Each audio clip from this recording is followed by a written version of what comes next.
कचहरी में अधिवक्ताओं में आपस में मारपीट हो गई है जज के चैम्बर के पास। एफआईआर वगैरह भी दर्ज है, क्या मामला है और किस तरीके का ये मैटर था?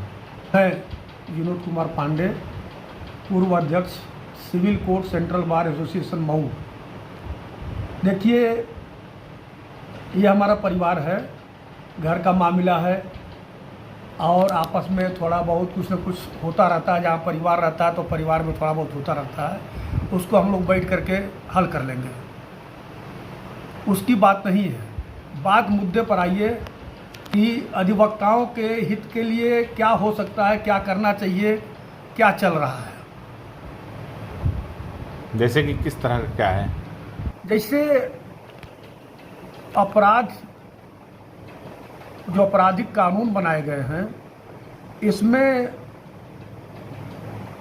पुलिस को जो है खुली छूट दे दी गई है कि तू जितना चाहे अत्याचार करो, और पूरे कानून को मतलब अनावश्यक बदल दिया गया है। अब स्थिति यह है आज के डेट में कि एक आम आदमी और एक अधिवक्ता में कोई फ़र्क नहीं है।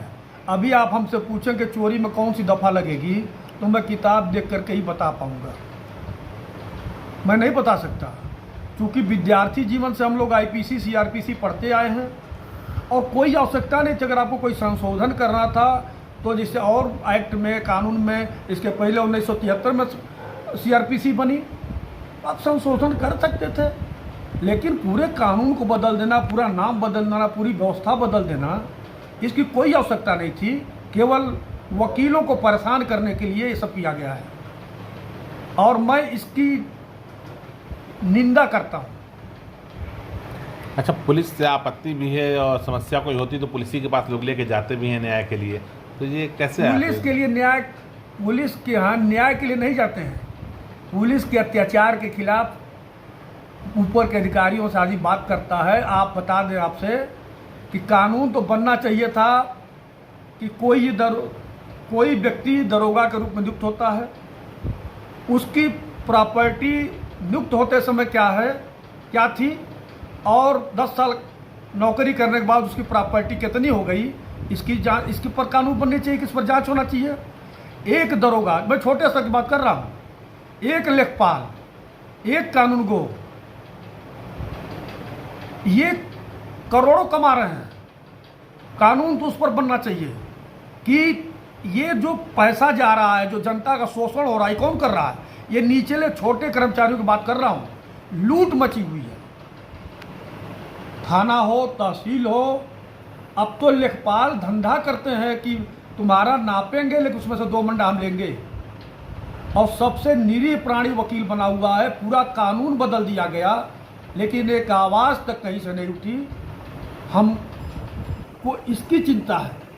आज आप देखिए, ये अध्यापक बायोमेट्रिक हाजिरी लगनी थी, क्या दिक्कत थी? आप तनख्वाह पाते हैं, आप नौकरी करते हैं, वो आपके व्यक्तिगत मामला में नहीं जाता उस पर।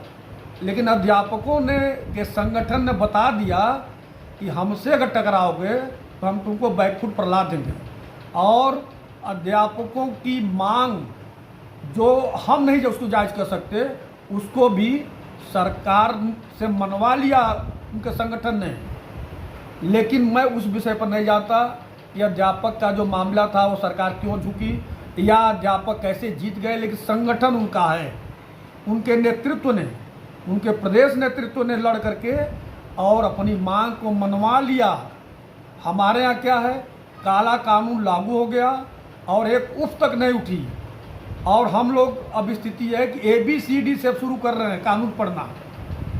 अभी आप लोगों का आंदोलन चला और डीएम साहब का ट्रांसफ़र हुआ, क्या मामला था, कहाँ का? ये देवरिया का मामला था। देवरिया में डीएम जो वहाँ का था वो इडियट टाइप का था। वहाँ के अध्यक्ष और मंत्री और तमाम बार के पदाधिकारियों को अपमानित किया और कहा कि चैम्बर से बाहर निकल जाओ।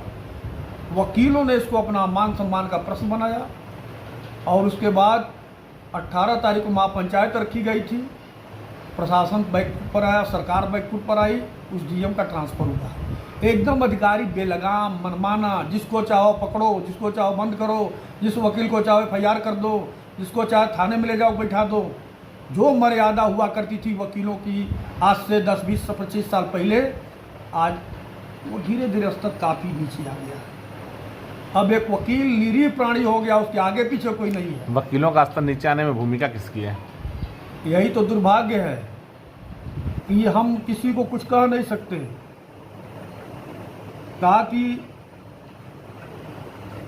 वो कत्ल भी करते हैं तो चर्चा नहीं होती, हम आ भी भरते हैं तो हो जाते हैं। बताओ, हम कुछ कहेंगे तो बात दूसरी तरफ जाएगी। इसलिए जानने वाले समझने वाले सब समझ रहे हैं कि इसकी जिम्मेदारी किसके ऊपर है। अधिवक्ताओं को कोई संदेश? अधिवक्ताओं के लिए मेरा एक संदेश है कि अब उठो, जागो, अपने हक के लिए लड़ो और उनको पहचानो कि कौन लोग हैं जो आपका हितैषी बन करके आपका प्रतिनिधित्व करने का दावा करते हैं और आपके आंदोलनों को बेचते हैं, आपके हितों का समझौता करते हैं। और इसको पहचानने की ज़रूरत है और इस पर जागने की ज़रूरत है।